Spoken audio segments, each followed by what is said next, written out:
Welcome to Experiments in Happiness with Michelle Lemus, the podcast for high achieving women who've checked all the boxes but still feel something's missing. At some point, many women start to feel like their body has become inconvenient. Not broken, not dramatic, just poorly timed. It gets tight when you need to be focused. It gets tired when you still have responsibilities. It reacts when you're trying to stay composed. It asks for rest when rest feels unrealistic. So you start treating it like an obstacle, something to manage, something to work around, something to override. You tell yourself things like, this isn't a good time for this.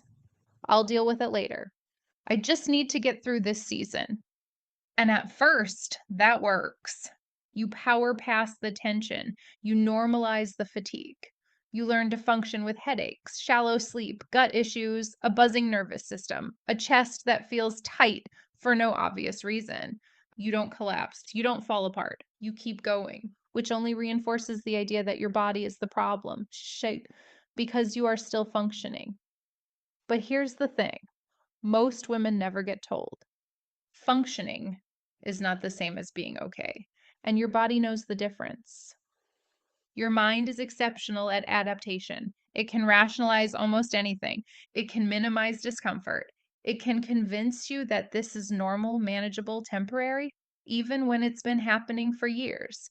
The mind is a meaning-making machine. It explains, it reframes, it pushes through. Your body doesn't explain. It reports. It speaks in sensation, not stories, in patterns, not arguments, in signals that get louder the longer they're ignored. And it doesn't do this to punish you. It does it because it's designed to keep you alive. From a nervous system perspective, your body is always tracking one core question: am I safe enough to soften? And for a lot of high achieving women, the honest answer has been not really, for a very long time. Not because life was always objectively dangerous, but because it required constant vigilance. Being on, being available, being responsible, being competent, being composed. Your body learned that tension was useful, that staying alert prevented mistakes, that pushing through kept things from falling apart. So it adapted. Tight shoulders weren't random, they were bracing. Fatigue wasn't laziness, it was depletion after prolonged override. Numbness wasn't disinterest, it was protection when feeling felt like too much. These weren't flaws, they were strategies. Your body learned what it had to do to get you through the life you were living, and it did its job well, which is why this next part can feel so confusing. Because when the body finally starts speaking louder, it often happens in seasons where, on paper, things are fine. You're not in crisis, you're not falling apart, you're just uncomfortable in ways you can't fully explain. And that's usually when the mind steps in and says, okay, how do we fix this? We look for solutions, diagnoses, supplements, routines, productivity tweaks, another way to optimize ourselves back into comfort. But that keeps us in the same pattern, treating the signal like the inconvenience. What if, instead of asking, how do I make this stop, you ask, what is my body responding to? Not in a dramatic way, not in a mystical way, just with curiosity. When does the tension spike?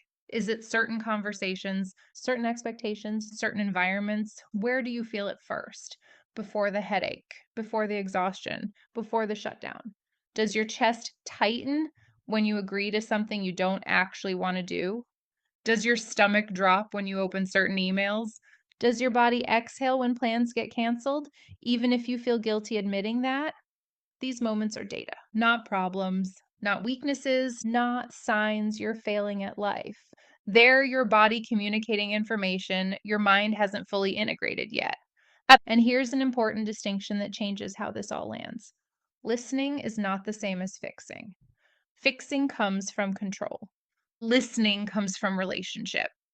Most high achieving women have been taught to manage their bodies the same way they manage their lives, with discipline, structure, and pressure. But bodies don't regulate through force, they regulate through safety. They soften when they're not being overridden. They settle when boundaries are real. They recover when rest is allowed before collapse. That's why pushing harder rarely creates relief. It just creates more symptoms. Healing in this context isn't about effort. It's about permission. Permission to pause when something feels off. Permission to take discomfort seriously. Permission to stop explaining away signals because they're inconvenient. This doesn't mean you have to overhaul your life. It doesn't mean quitting everything or making drastic changes overnight.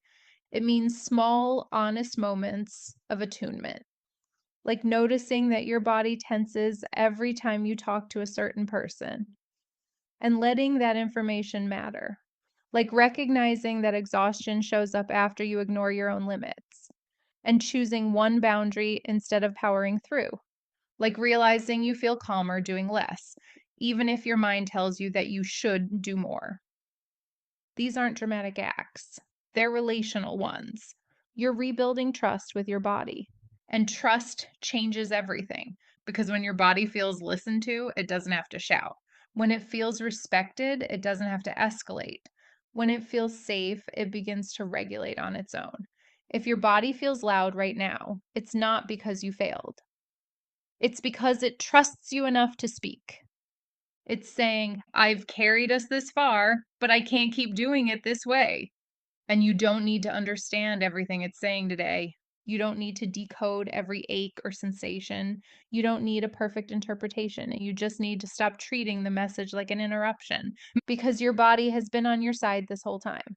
It adapted when things weren't safe enough to slow down. It held tension when you needed to stay alert.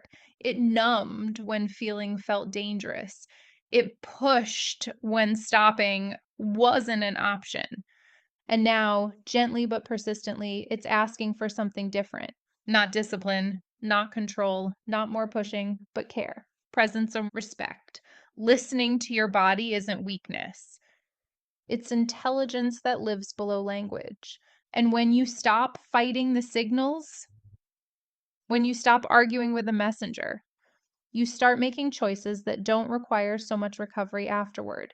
This is how regulation begins. Not through effort, through attunement. Your body isn't broken. It isn't betraying you. It isn't falling behind. It's been keeping score, not to judge you, but to guide you back to yourself. And it's still talking. The only real question left is this: what might change if you finally believed your body was trying to help you and started listening?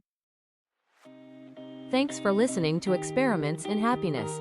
You can find more tools and resources at experimentsinhappiness.com.